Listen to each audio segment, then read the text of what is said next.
Olá, tudo bem? Na aula de hoje, irei apresentar o capítulo 4 do nosso guia de estudo, Reforma da Burocracia. Como foi visto no capítulo anterior, as disfunções da burocracia tornaram a administração pública onerosa, lenta e inflexível. Assim começa a surgir, nesse cenário, as primeiras tentativas de se reformar essa estrutura. Surge, nesse contexto, uma nova palavra, desburocratização.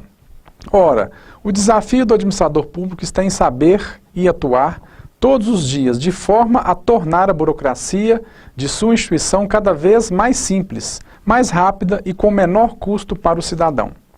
E justamente aos avanços conseguidos nesse sentido é que se dá o nome de desburocratização. As primeiras tentativas de se desburocratizar a burocracia no Brasil aconteceram durante o período da ditadura militar. Em 1967, foi feita uma tentativa de se reformar a burocracia brasileira, inspirada nas ideias de Hélio Beltrão e que buscava superar a rigidez da burocracia, principalmente a partir da descentralização das atividades do Estado. Foi publicado, então, o Decreto-Lei nº 200, que promoveu a transferência de várias atividades desenvolvidas pelo Estado, principalmente relacionadas à produção de bens e serviços para a administração indireta. Nessas unidades da administração indireta, o governo pôde então flexibilizar alguns aspectos presentes na burocracia do Estado, tais como regime de trabalho, planejamento e orçamento, racionalidade administrativa e controle dos resultados.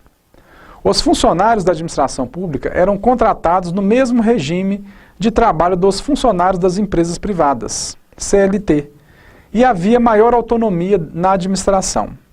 Buscava-se, assim, aumentar a eficiência nas atividades econômicas do Estado, além de fortalecer a aliança com a classe empresarial.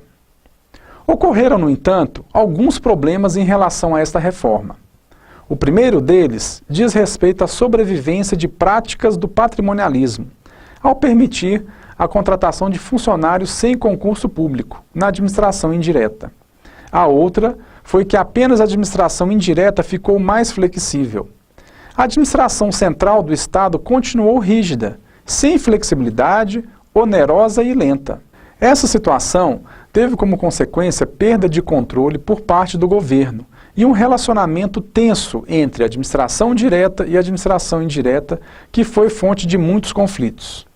Dessa maneira, essa reforma não obteve sucesso e os problemas causados pelas disfunções burocráticas continuaram a existir.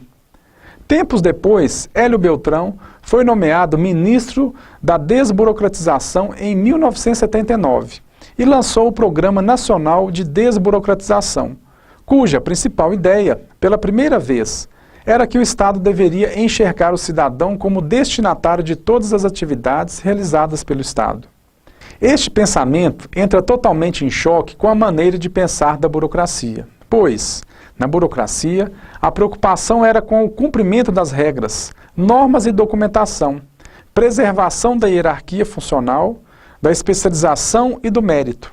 Ou seja, a burocracia é um modelo de administração pública voltado para si próprio, privilegiando aspectos internos e processuais de controle. Na administração burocrática, não se fala em nenhum momento no cidadão e na satisfação das suas necessidades através de serviços públicos como objetivo das atividades do Estado. Com o fim da ditadura militar, em 1985, não foram feitas novas tentativas de se reformar a burocracia brasileira. A Constituição de 1988, inclusive, reforça a administração pública como centralizadora, hierárquica e rígida, altamente burocratizada. As disfunções da burocracia e as tentativas de reformá-las, no entanto, não aconteciam somente no Brasil. No resto do mundo, a administração pública também era onerosa, ineficiente, inflexível e lenta.